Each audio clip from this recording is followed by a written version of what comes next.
Last ക്ലാസ്സിൽ നമ്മൾ discuss ചെയ്തത് വാട്ടറിൻ്റെ ഹാർഡ്നെസ് ആയിരുന്നു. ഇന്നത്തെ സെഷനിൽ ഡിസ്കസ് ചെയ്യുന്നത് ഹൈഡ്രജൻ്റെ മറ്റൊരു കോമ്പൗണ്ടായ ഹൈഡ്രജൻ പെറോക്സൈഡാണ്.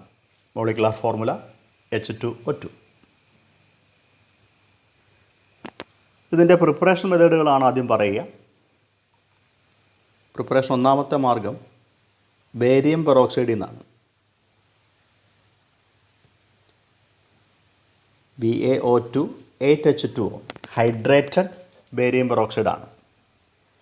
ഈ hydrated barium peroxide dilute sulphuric ആസിഡുമായിട്ട് ട്രീറ്റ് ചെയ്ത് ആ സൊല്യൂഷന് റെഡ്യൂസ്ഡ് പ്രഷറിൽ എവാപ്പറേറ്റ് ചെയ്താൽ അവിടെ കെമിക്കൽ റിയാക്ഷൻ നടന്ന് നമുക്ക് ആവശ്യമുള്ള ഹൈഡ്രജൻ പെറോക്സൈഡ് ഒബ്റ്റെയിൻ ചെയ്യാം. കെമിക്കൽ ഇക്വേഷൻസ് നോക്കുകയാണെങ്കിൽ BaO2 8H2O ഹൈഡ്രേറ്റഡ് ബേരിയം പെറോക്സൈഡാണ്. അത് പ്ലസ് സൾഫ്യൂരിക് ആസിഡ് റിയാക്ട് ചെയ്യുമ്പോൾ ഉണ്ടാകുന്ന മെയിൻ പ്രോഡക്റ്റ് നമുക്ക് ആവശ്യമുള്ള H2O2 ആണ്. ബൈ പ്രോഡക്റ്റുകൾ സൾഫ്യൂരിക് ആസിഡ് യൂസ് ചെയ്തുകൊണ്ട് ബേരിയത്തിൻ്റെ സൾഫേറ്റ് സോൾട്ട് കിട്ടും. By product water.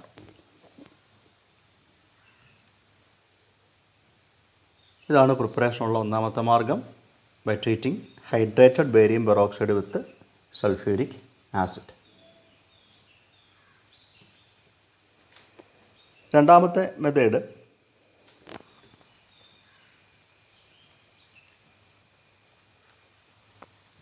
ഒരു കോമ്പൗണ്ട് പേര് പരിചയപ്പെടുത്തുന്നു, പെറോക്സോ ഡൈ സൾഫ്യൂരിക് ആസിഡ്.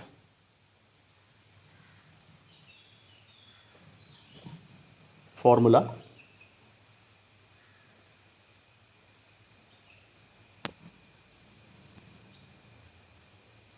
ബോർഡിലൊന്ന് എഴുതുകയാണ്.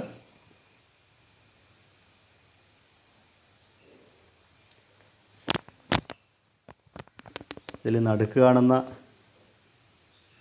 ഓക്സിജൻ ബോണ്ട് വരുന്നതുകൊണ്ടാണ് അതിനെ പെറോക്സോ എന്ന് വിളിക്കുക. ഈ കോമ്പൗണ്ടാണ് peroxo di sulphuric acid. Peroxo di sulphuric ആസിഡിനെ ഹൈഡ്രോളിസിസ് നടത്തിയാൽ മതി. ഒരു കോമ്പൗണ്ടിനെ വാട്ടർ മോളിക്യൂൾ ഉപയോഗിച്ചുകൊണ്ട് സ്പ്ലിറ്റ് ചെയ്യുന്ന പ്രോസസ്സിൻ്റെ പേരാണ് ഹൈഡ്രോളിസിസ്.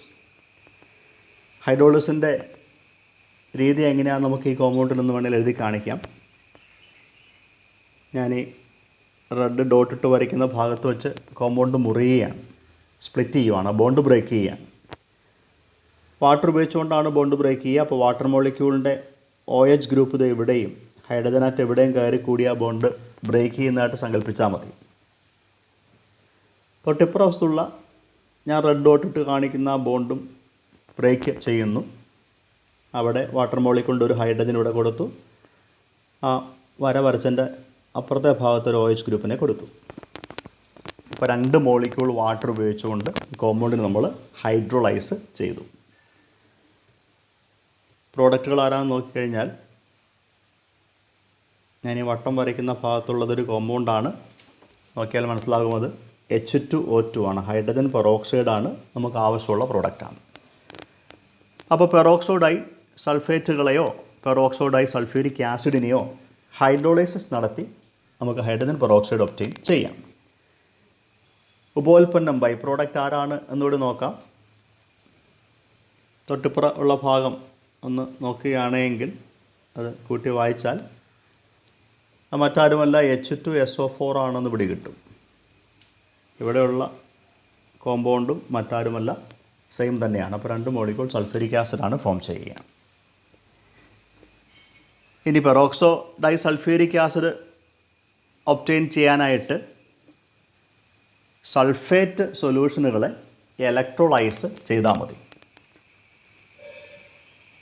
ഏതെങ്കിലും ഒരു സൾഫേറ്റ് സൊല്യൂഷൻ, സോഡിയം സൾഫേറ്റോ പൊട്ടാസ്യം സൾഫേറ്റോ, ഒരു സൾഫേറ്റ് സൊല്യൂഷനെ ഇലക്ട്രോളിസിസ് നടത്തിയാണ് നമ്മൾ പെറോക്സോ ഡൈ സൾഫ്യൂരിക് ആസിഡ് അല്ലെങ്കിൽ പെറോക്സോ ഡൈ സൾഫേറ്റുകളെ ഒബ്റ്റെയിൻ ചെയ്യുക. ഹൈഡ്രജൻ പെറോക്സൈഡിൻ്റെ പ്രിപ്പറേഷനുള്ള മെത്തേഡുകളാണ് പറഞ്ഞത്. ഇനി ഇൻഡസ്ട്രിയലായിട്ട് ലാർജ് സ്കെയിലിൽ ഹൈഡ്രജൻ പെറോക്സൈഡ് ഒബ്റ്റെയിൻ ചെയ്യുന്നതിന് ഉള്ള മാർഗ്ഗമാണ് പറയുന്നത്.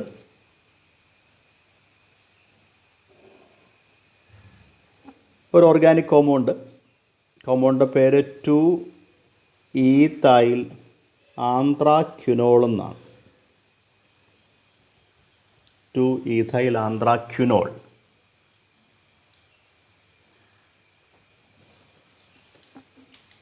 ഈഥൈൽ ആന്ത്രാക്വിനോൾ എന്ന കോമ്പൗണ്ട്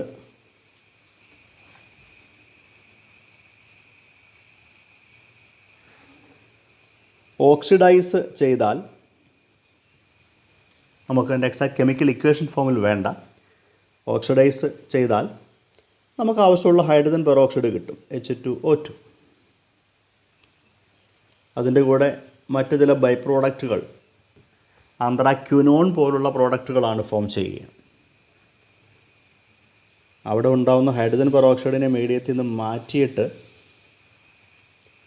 ആ പ്രോഡക്റ്റുകളെ എനിക്ക് വേണമെങ്കിൽ റെഡ്യൂസ് ചെയ്യാം.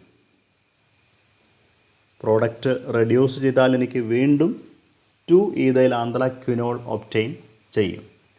അപ്പോൾ സൈക്ലിക്കായിട്ട് ഓക്സിഡേഷൻ റിഡക്ഷൻ പ്രോസസ് വഴി എനിക്ക് ലാർജ് സ്കെയിലിൽ ഹൈഡ്രജൻ പെറോക്സൈഡ് ഒബ്റ്റെയിൻ ചെയ്യാം.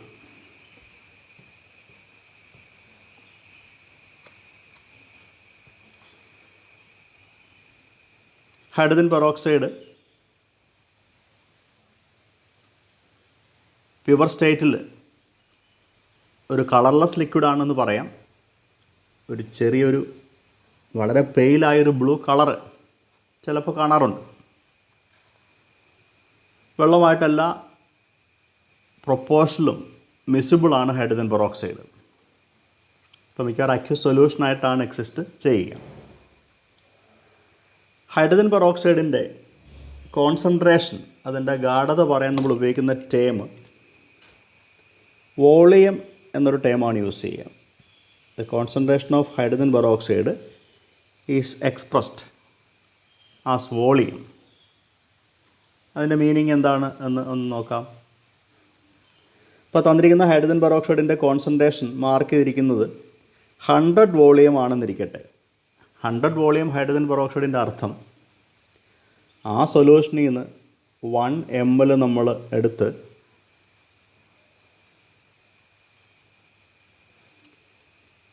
അതിനെ ഡീകമ്പോസ് ചെയ്താൽ, വിഘടിച്ചാൽ, ഹൈഡ്രജൻ പെറോക്സൈഡ് ഡീകമ്പോസ് ചെയ്യുമ്പോൾ വാട്ടറും കിട്ടും, ഓക്സിജനും കിട്ടും. കിട്ടുന്ന ഓക്സിജൻ്റെ വോളിയം 100 ml ആയിരിക്കും അറ്റ് STP.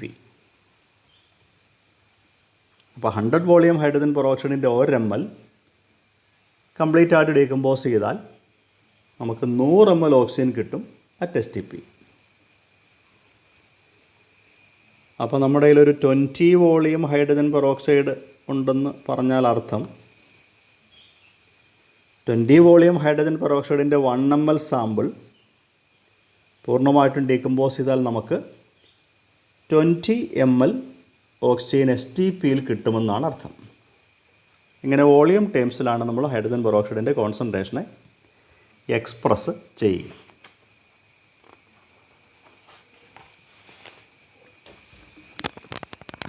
അടുത്തതായി ഹൈഡ്രജൻ പെറോക്സൈഡ് എന്ന മോളിക്യൂളിൻ്റെ സ്ട്രക്ചറാണ് പറയുക.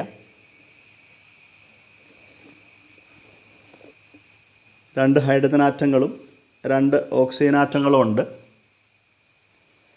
ഇതിൻ്റെ സ്ട്രക്ചർ നോൺ പ്ലനാർ ആണെന്ന് പറയാറുണ്ട്. നോൺ പ്ലനാർ എന്ന് പറഞ്ഞാൽ ഇതിലെ എല്ലാ ആറ്റങ്ങളും ഒരു പ്ലെയിനിൽ, ഒരു തലത്തിലല്ല എക്സിസ്റ്റ് ചെയ്യുക എന്നാണ് ഉദ്ദേശിക്കുക. Non planar സ്ട്രക്ചറാണ്. ഇതിൻ്റെ സ്ട്രക്ചർ വളരെ ഫെമിലിയറായിട്ട് പറയുന്നൊരു ടേമാണ്. ഹൈഡ്രജൻ പെറോക്സൈഡിന് ഓപ്പൺ ബുക്ക് സ്ട്രക്ചർ ഉണ്ടെന്നാണ് പറയുക. Open book structure. ഒരു ബുക്ക് തുറന്ന് 2 സൈഡിലേക്ക് അതിൻ്റെ താളുകൾ വെച്ച് കഴിഞ്ഞാൽ എങ്ങനെയാണോ അങ്ങനെ പകുതി തുറന്ന ഒരു ബുക്കിൻ്റെ ഘടനയുള്ള മോളിക്യൂളാണ് H2O2 എന്നാണ് പറയുക. നമുക്കൊന്ന് നോക്കാം.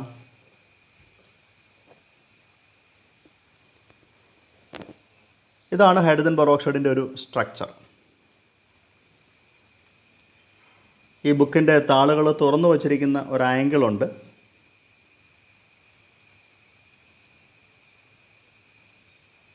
ആ ആംഗിള് 90.2 ഡിഗ്രിയാണ്.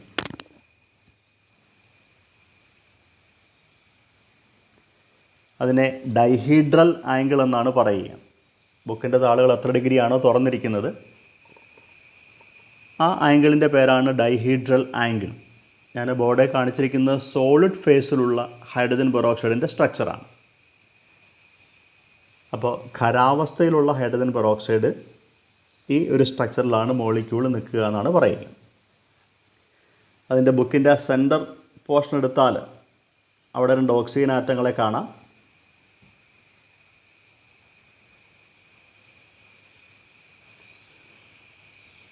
ഒരു ഓക്സിജനോട് അറ്റാച്ച് ചെയ്യുന്ന ഹൈഡ്രജൻ ആറ്റം ഒരു പേജിലേക്കും, അത് വേറൊരു പ്ലെയിനാണ്. അടുത്ത ഓക്സിജനിൽ അറ്റാച്ച് ചെയ്യുന്ന ഹൈഡ്രജൻ മറ്റൊരു പേജിലേക്കും, അങ്ങനെ തുറന്ന ബുക്ക് പോലത്തെ ഒരു സ്ട്രക്ചറാണ് H2O2 എന്ന് പറയാറുണ്ട്. അതുകൊണ്ടാണ് ഇവനെ ഓപ്പൺ ബുക്ക് സ്ട്രക്ചറുള്ള മോളിക്യൂൾ എന്ന് വിളിക്കുക.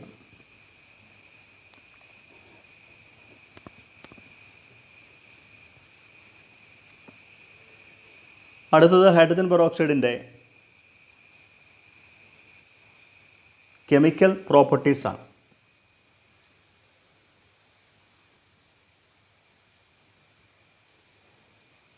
റിഡോക്സ് റിയാക്ഷനകത്ത് നമ്മൾ കണ്ടു കഴിഞ്ഞു. ഓക്സിജൻ്റെ വളരെ കോമൺ ആയ ഓക്സിഡേഷൻ സ്റ്റേറ്റ് -2 ആണ്. പക്ഷെ പെറോക്സൈഡുകൾ അതിനൊരു എക്സെപ്ഷനാണ്. അവിടെ ഓക്സിജൻ ബോണ്ട് വരുന്നത് കൊണ്ട് പെറോക്സൈഡിൽ ഹൈഡ്രജൻ്റെ ഓക്സിഡേഷൻ സ്റ്റേറ്റ് +1 ആണ് എപ്പോഴും. ഓക്സിജൻ ആറ്റങ്ങളുടെ ഓക്സിഡേഷൻ സ്റ്റേറ്റ് ഇവിടെ -1 മാത്രമാണ്. അപ്പോൾ എല്ലാ പെറോക്സൈഡുകളിലും ഓക്സിജൻ്റെ ഓക്സിഡേഷൻ സ്റ്റേറ്റ് -1 ആണ്. ഓക്സിജന് -2 എന്ന സ്റ്റേറ്റ് കാണിക്കാൻ സാധിക്കുന്ന എലമെൻ്റാണ്. പെറോക്സൈഡിൽ -1 സ്റ്റേറ്റ് ഉണ്ട്. ഇതുകൂടാതെ എലമെൻ്റൽ ഫോമിൽ ഓക്സിജന് 0 എന്ന സ്റ്റേറ്റും എക്സിബിറ്റ് ചെയ്യാം.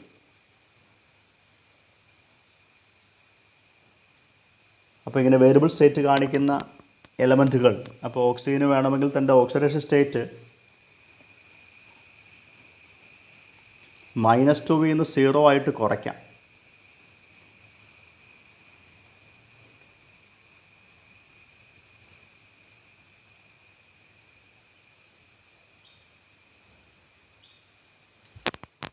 -1 നിന്ന് 0 ആയിട്ട് കൂട്ടുകയും ചെയ്യാം.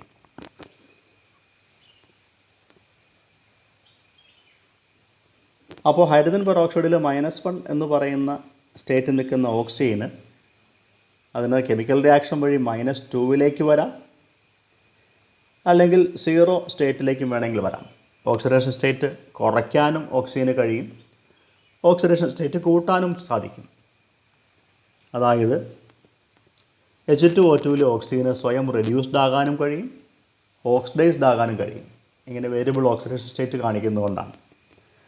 അതുകൊണ്ട് H2O2 നല്ലൊരു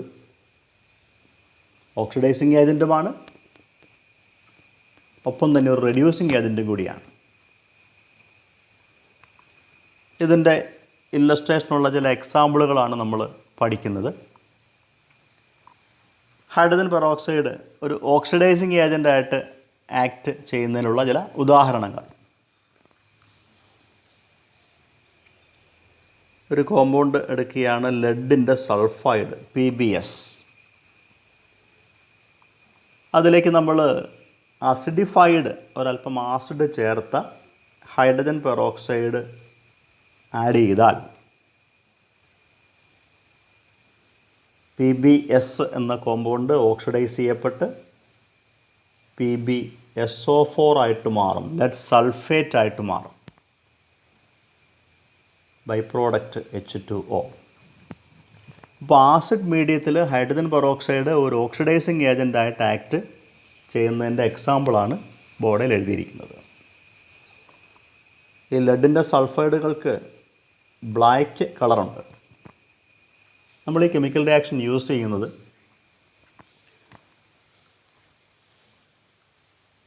പല പെയിൻറ്റുകൾക്കകത്തും കളറുകൾ നൽകാൻ വേണ്ടി ലെഡിൻ്റെ കോമ്പൗണ്ടുകൾ നമ്മൾ യൂസ് ചെയ്യാറുണ്ട്. അപ്പോൾ ഇൻഡസ്ട്രിയൽ ഏരിയയിലൊക്കെ അറ്റ്മോസ്ഫിയറിൽ ഹൈഡ്രജൻ സൾഫൈഡിൻ്റെയൊക്കെ അംശം ഉള്ളതുകൊണ്ട് ഈ പെയിൻറ്റുകൾ ഹൈഡ്രജൻ സൾഫൈഡുമായിട്ട് റിയാക്ട് ചെയ്ത് അതിലെ ലെഡിൻ്റെ കളേർഡ് കോമ്പൗണ്ടുകൾ ചിലപ്പോൾ ലെഡ് സൾഫൈഡായിട്ട് മാറി ടാർണിഷ് ചെയ്യാം, പെയിൻറ്റിൻ്റെ കളറ് മങ്ങാം. അപ്പോൾ അങ്ങനെയുള്ള ലെഡ് പെയിൻറ്റിങ്ങുകൾ നമ്മൾ ഹൈഡ്രജൻ പെറോക്സൈഡ് ഉപയോഗിച്ചുകൊണ്ട് പതുക്കെ വാഷ് ചെയ്താൽ എനിക്ക് ആ കളർ റീറ്റെയിൻ ചെയ്യാം. അവിടെ നടക്കുന്ന റിയാക്ഷൻ ലെഡിൻ്റെ സൾഫൈഡിനെ ഹൈഡ്രജൻ പെറോക്സൈഡ് ഓക്സിഡൈസ് ചെയ്യുന്നു എന്നുള്ളതാണ്.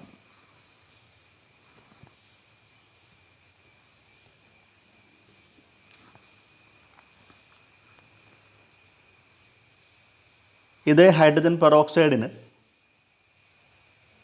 ആസിഡ് മീഡിയത്തിൽ വേണമെങ്കിൽ റെഡ്യൂസിങ് ഏജൻ്റായിട്ടും ആക്ട് ചെയ്യാം.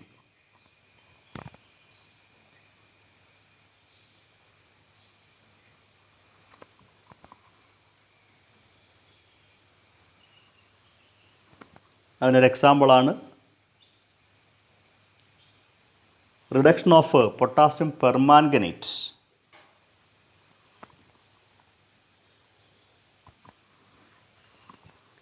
പൊട്ടാസ്യം പെർമാംഗനേറ്റിലെ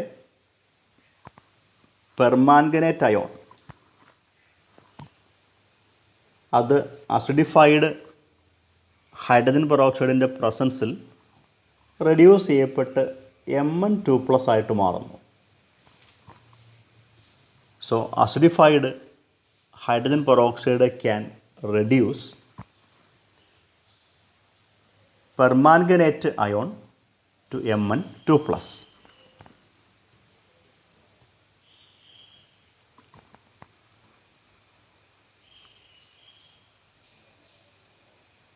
ആസിഡ് മീഡിയത്തിൽ മാത്രമല്ല ബേസിക് മീഡിയത്തിലും ഹൈഡ്രജൻ പെറോക്സൈഡിന് ഓക്സിഡൈസിങ് ഏജൻ്റായിട്ടും റെഡ്യൂസിങ് ഏജൻറ്റുമായിട്ട് ആക്ട് ചെയ്യാം.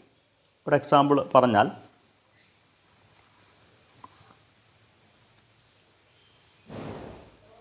Mn2+ മാംഗനീസ് 2+ അയോണുകൾ അടങ്ങിയ ഒരു സൊല്യൂഷനിലേക്ക് നമ്മൾ ബേസിക് മീഡിയത്തിലുള്ള ഹൈഡ്രജൻ പെറോക്സൈഡ് ആഡ് ചെയ്താൽ, ഒരു ബേസ് മിക്സ് ചെയ്ത് ഹൈഡ്രജൻ പെറോക്സൈഡ് ആഡ് ചെയ്താൽ അത് Mn2+നെ ഓക്സിഡൈസ് ചെയ്ത് Mn4+ അയോണാക്കി മാറ്റും. സോ ബേസിക് മീഡിയത്തിൽ ഹൈഡ്രജൻ പെറോക്സൈഡിന് ഒരു ഓക്സിഡൈസിങ് ഏജൻ്റായിട്ട് ആക്ട് ചെയ്യാൻ പറ്റും എന്നതിൻ്റെ എക്സാമ്പിളാണ് it can oxidise Mn2+ ions to Mn4+.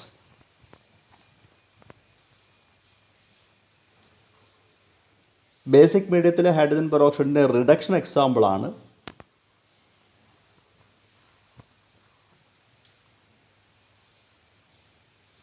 അയോഡിനും hydrogen പെറോക്സൈഡിൻ ബേസിക് മീഡിയവും റിയാക്ട് ചെയ്താൽ എലമെൻ്റൽ അയോഡിനെ ഹൈഡ്രജൻ പെറോക്സൈഡ് അയോഡൈഡ് അയോണായി റെഡ്യൂസ് ചെയ്യും. ഇപ്പോൾ റിയാക്ഷൻസ് പ്രൂവ് ചെയ്യുന്നു എല്ലാ മീഡിയകളിലും, ആസിഡ് മീഡിയമായാലും ബേസിക് മീഡിയമായാലും ഹൈഡ്രജൻ പെറോക്സൈഡിനെ ഓക്സിഡൈസിങ് ഏജൻറ്റുമായിട്ട് ആക്ട് ചെയ്യാം, റെഡ്യൂസിങ് ഏജൻറ്റുമായിട്ട് ആക്ട് ചെയ്യാം. നമ്മൾ നേരത്തെ കണ്ടു കഴിഞ്ഞു ഹൈഡ്രജൻ പെറോക്സൈഡ് എന്ന് പറയുന്ന കോമ്പൗണ്ട് ഇത് അത്ര സ്റ്റേബിളല്ല. അത് ലൈറ്റിനോടൊക്കെ എക്സ്പോസ് ചെയ്ത് വെച്ച് കഴിഞ്ഞാൽ ലൈറ്റിൻ്റെ പ്രസൻസ് ഉണ്ടെങ്കിൽ അത് സ്ലോ ആയിട്ട് ഡീകമ്പോസ് ചെയ്ത് വാട്ടറും ഓക്സിജനുമായിട്ടുമാണ് മാറുക. അത് വിഘടിച്ചിട്ട് ഓക്സിജനെ ലിബറേറ്റ് ചെയ്യും. അപ്പോൾ ലൈറ്റിൻ്റെ പ്രസൻസ്, ഇതൊരു ഫോട്ടോ കെമിക്കൽ റിയാക്ഷൻ എന്ന് പറയും. ലൈറ്റിൻ്റെ പ്രസൻസിലെ റിയാക്ഷൻ ആക്സലറേറ്റ് ചെയ്യപ്പെടും. എന്ന് മാത്രമല്ല ഫസ്റ്റ് ഗ്രൂപ്പ് എലമെൻറ്റുകളായ സോഡിയോ പൊട്ടാസ്യം ഒക്കെ ട്രേസ് എമൗണ്ട്സിൽ നമ്മൾ ലിക്വിഡ് കീപ്പ് ചെയ്യുന്ന കണ്ടെയ്നറിനകത്തുണ്ടെങ്കിൽ ഈ മെറ്റലുകളുടെ സാന്നിധ്യം ഈ ഡീകമ്പോസിഷനെ കാറ്റലൈസ് ചെയ്യും. അപ്പോൾ ആൽക്കലി മെറ്റലുകളുടെ പ്രസൻസിൽ ഈ ഡീകമ്പോസിഷൻ റിയാക്ഷൻ വളരെ ഫാസ്റ്റായിരിക്കും. ഇങ്ങനെ ലൈറ്റിൻ്റെ പ്രസൻസിൽ ഹൈഡ്രജൻ പെറോക്സൈഡ് വളരെ പെട്ടെന്ന് ഡീകമ്പോസ് ചെയ്യുമെന്ന് പറഞ്ഞു. മാത്രമല്ല ആൽക്കലി മെറ്റലുകളുടെ സാന്നിധ്യം ഈ ഡീകമ്പോസിഷനെ ആക്സലറേറ്റ് ചെയ്യുമെന്നും പറഞ്ഞു. അതുകൊണ്ട് നമ്മൾ ഹൈഡ്രജൻ പെറോക്സൈഡ് ഗ്ലാസ് ബോട്ടിലുകൾക്കകത്ത് സൂക്ഷിക്കാറില്ല. ഇനി ഗ്ലാസ് ബോട്ടിലാണ് ഉപയോഗിക്കുന്നതെങ്കിൽ നമ്മൾ ആ ഗ്ലാസ് ബോട്ടിലിൻ്റെ ഇന്നർ സൈഡ് വാക്സ് കൊണ്ട്, മെഴുക് കൊണ്ടൊന്ന് ലൈൻ ചെയ്യും. ആൽക്കലി മെറ്റൽസുമായിട്ടുള്ള കോണ്ടാക്റ്റ് ഒഴിവാക്കാൻ വേണ്ടിയാണ് വാക്സ് കൊണ്ട് ലൈനിങ് കൊടുക്കുക. അപ്പോൾ ഗ്ലാസ് ബോട്ടിലാണെങ്കിൽ വാക്സ് ലൈൻഡ് ഗ്ലാസ് ബോട്ടിലാണ് ഹൈഡ്രജൻ പെറോക്സൈഡ് സൂക്ഷിച്ച് വയ്ക്കുക. ട്രാൻസ്പെറൻസി കുറഞ്ഞ ബോട്ടിലുകളാണ് ഉപയോഗിക്കുക, ലൈറ്റ് കാര്യമായിട്ട് കടക്കാതിരിക്കാൻ വേണ്ടിയാണ്. ഇനി ഗ്ലാസ് ബോട്ടിലും നല്ലത് അതുകൊണ്ട് പ്ലാസ്റ്റിക് ജാറുകളാണ്. പ്ലാസ്റ്റിക് വെസൽസ് ആണെങ്കിൽ അവിടെ വാക്സ് കൊണ്ട് ലൈൻ ചെയ്യേണ്ട ആവശ്യമില്ല. ഡയറക്റ്റായിട്ട് പ്ലാസ്റ്റിക് ബോട്ടിലിൽ ട്രാൻസ്പെറൻസി കുറഞ്ഞ, ഒരുപാട് ലൈറ്റ് കടക്കാത്ത പ്ലാസ്റ്റിക് ബോട്ടിൽസിൽ ഹൈഡ്രജൻ പെറോക്സൈഡ് സൂക്ഷിക്കാം. ഇനി ഇതിൻ്റെ വിഘടനത്തെ കുറയ്ക്കാനായിട്ട് ചില സ്റ്റെബിലൈസിങ് ഏജൻറ്റുകൾ നമ്മൾ ആഡ് ചെയ്യാറുണ്ട്. സ്റ്റെബിലൈസിങ് ഏജൻ്റായിട്ട് ആഡ് ചെയ്യുന്ന ഒരു കോമ്പൗണ്ടാണ് യൂറിയ. അപ്പോൾ ഹൈഡ്രജൻ പെറോക്സൈഡിൻ്റെ ഡീകമ്പോസിഷൻ തടയാൻ വേണ്ടിയാണ് നമ്മൾ ട്രേസ് എമൗണ്ട്സ് യൂറിയ ഈ ബോട്ടിലിൽ ആഡ് ചെയ്യുക. അടുത്തതായി ഹൈഡ്രജൻ പെറോക്സൈഡിൻ്റെ ചില ഇമ്പോർട്ടൻ്റ് യൂസുകളാണ് പറയുക. ഹൈഡ്രജൻ പെറോക്സൈഡ്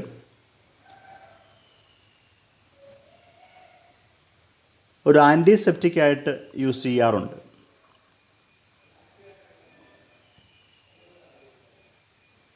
അതിൻ്റെ ഓക്സിഡേഷൻ കപ്പാസിറ്റി ഉള്ളത് കൊണ്ടാണ് ആൻറ്റിസെപ്റ്റിക് ആയിട്ട് യൂസ് ചെയ്യുന്നത്. ഹൈഡ്രജൻ പെറോക്സൈഡ് ഒരു ആൻറ്റിസെപ്റ്റിക് ആയിട്ട് യൂസ് ചെയ്യുമ്പോൾ അതിനൊരു കൊമേഴ്ഷ്യൽ നെയിമുണ്ട്. അവനെ വിളിക്കുന്നത് പേര് പെർഹൈഡ്രോൾ എന്നാണ്. പെർഹൈഡ്രോ.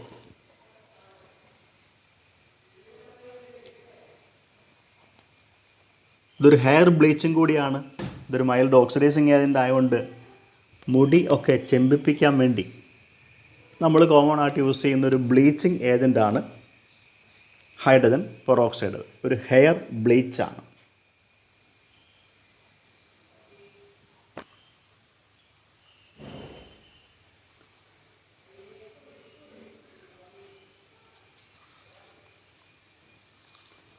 അടുത്ത യൂസ് വളരെ ക്വാളിറ്റി കൂടിയ ചില ഡിറ്റർജൻറ്റുകളുണ്ട്. സോഡിയം പെർബോറേറ്റ് ഹൈ ക്വാളിറ്റി ഡിറ്റർജൻറ്റുകൾക്കകത്തൊരു കമ്പോണൻ്റാണ് സോഡിയം പെർബോറേറ്റ്. ഈ കെമിക്കൽ നിർമ്മിക്കാനും നമുക്ക് ഹൈഡ്രജൻ പെറോക്സൈഡ് യൂസ് ചെയ്യാറുണ്ട്.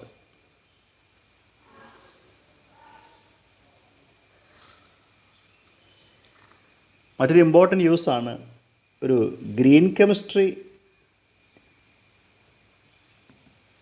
പ്രോഡക്റ്റാണ് ഹൈഡ്രജൻ പെറോക്സൈഡ് എന്ന് പറയാറുണ്ട്. നമ്മൾ ഇൻഡസ്ട്രിയിൽ പല സാധനങ്ങൾ ബ്ലീച്ചിങ്ങിന് വേണ്ടി യൂസ് ചെയ്യാറുണ്ട്. പല കെമിക്കൽസ് യൂസ് ചെയ്യാറുണ്ട്. നൈട്രിക് ആസിഡൊക്കെ ഒരു ബ്ലീച്ചിങ് അല്ലെങ്കിൽ ഓക്സിഡൈസിങ് ആസിഡ് കൂടിയാണ്. അപ്പോൾ ടെക്സ്റ്റൈൽ ഇൻഡസ്ട്രികളും പേപ്പർ ഇൻഡസ്ട്രികളും ഒക്കെ അവർ കോമൺ ആയിട്ട് ഉപയോഗിക്കുന്ന ബ്ലീച്ചിങ് ഏജൻസിനെയൊക്കെ മാറ്റിയിട്ട് ഹൈഡ്രജൻ പെറോക്സൈഡ് യൂസ് ചെയ്യുന്നുണ്ട്. അതിൻ്റെ ഇമ്പോർട്ടൻ്റ് കാരണം ഹൈഡ്രജൻ പെറോക്സൈഡ് ഡീകമ്പോസ് ചെയ്താൽ കിട്ടുന്ന വാട്ടറും ഓക്സിജനുമാണ്. അപ്പോൾ ഒരു എക്കോ ഫ്രണ്ട്ലി ബ്ലീച്ചിങ് ഏജൻ്റായിട്ട് മിക്കവാറും എല്ലാ ഇൻഡസ്ട്രികളും ഹൈഡ്രജൻ പെറോക്സൈഡിനെ പ്രിഫർ ചെയ്യുന്നുണ്ട്. ഇങ്ങനെ എക്കോ ഫ്രണ്ട്ലി പ്രോഡക്റ്റുകളുടെ നിർമ്മാണത്തേക്ക് പ്രോത്സാഹിപ്പിക്കുന്ന, അതിനുവേണ്ടി ശ്രമിക്കുന്ന കെമിസ്ട്രിയുടെ ഒരു ബ്രാഞ്ചാണ് ഗ്രീൻ കെമിസ്ട്രി. അപ്പോൾ ഗ്രീൻ കെമിസ്ട്രി പ്രിഫർ ചെയ്യുന്ന ബ്ലീച്ചിങ് ഏജൻ്റാണ് ഹൈഡ്രജൻ പെറോക്സൈഡ്.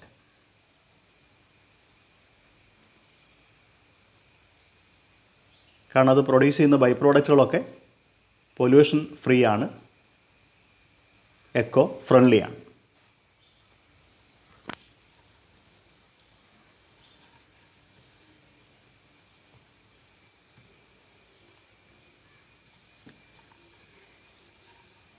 അടുത്ത കോമ്പൗണ്ട് ഹെവി വാട്ടറാണ്.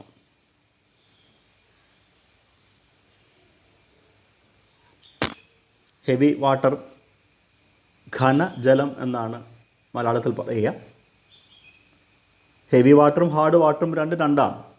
സോപ്പ് വളരെ പെട്ടെന്ന് ലാതർ ഫോം ചെയ്യാത്ത വാട്ടറിനെ ഹാർഡ് വാട്ടർ എന്നും, ഹെവി വാട്ടറിനെ നമുക്ക് വേണമെങ്കിൽ ഓർഡിനറി വാട്ടർ നമ്മൾ H2O കൊണ്ട് റെപ്രസെൻ്റ് ചെയ്യുമ്പോൾ ഹെവി വാട്ടർ D2O എന്ന് റെപ്രസെൻ്റ് ചെയ്യാം. D2O. ഓർഡിനറി വാട്ടറിലുള്ള ഹൈഡ്രജൻ്റെ ഐസോട്ടോപ്പ് പ്രോട്ടിയമാണ്. അപ്പോൾ നമ്മൾ H എന്ന് കാണിച്ചിരിക്കുന്നത് പ്രോട്ടിയം എന്ന ഐസോട്ടോപ്പാണ്. ആ പ്രോട്ടിയം എന്ന ഐസോട്ടോപ്പിന് പകരം ഹൈഡ്രജൻ്റെ ഡ്യൂട്ടീരിയം എന്ന ഐസോട്ടോപ്പാണ് വെള്ളത്തിൽ നിൽക്കുന്നതെങ്കിൽ, അപ്പോൾ വാട്ടർ മോളിക്യൂളിലെ ഹൈഡ്രജൻ ആറ്റങ്ങൾ ഡ്യൂട്ടീരിയം ഐസോട്ടോപ്പുകളാണെങ്കിൽ ആ വാട്ടറിനെ വിളിക്കുന്ന പേരാണ് ഹെവി വാട്ടർ എന്ന് വിളിക്കുക.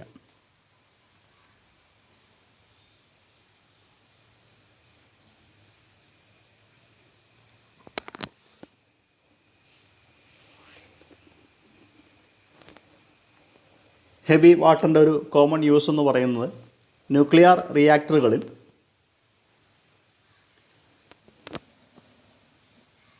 ചെയിൻ റിയാക്ഷൻ്റെ ഇനിഷ്യേഷന് വേണ്ടി ഉപയോഗിക്കുന്ന ന്യൂട്രോണുകളുണ്ട്. ആ ഫാസ്റ്റ് മൂവിങ് ന്യൂട്രോണുകളുടെ സ്പീഡ് ഒന്ന് മോഡറേറ്റ് ചെയ്യാനായിട്ട് ഉള്ള മോഡറേറ്ററായിട്ടാണ് നമ്മൾ ഹെവി വാട്ടർ ന്യൂക്ലിയർ റിയാക്ടേഴ്സിൽ യൂസ് ചെയ്യുക.